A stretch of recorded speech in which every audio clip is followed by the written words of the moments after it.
Здравейте, казвам се Дилян Янакиев, лекар съм със специалност анестезиология и интензивно лечение.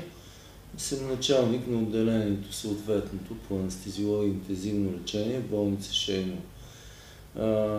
С помощта на Фемина клуб ще ви демонстрирам консумативите, които се използват при различните видове регионална анестезия. Спиналната анестезия.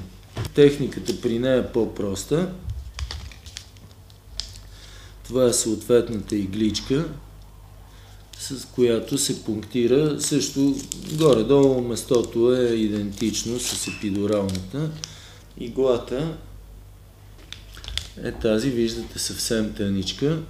Вкарва се пак между прешлените и достига, то с течение на времето лекара добива един опит и без да види индикатора, т.е.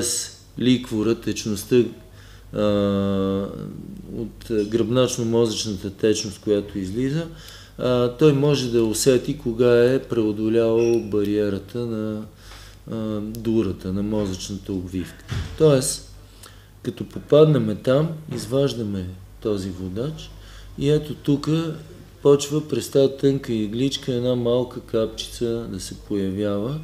Ние не чакаме да изтече голямо количество. Тази капка като индикатор и тогава вече през нея прилагаме съответната дозировка на анестезията.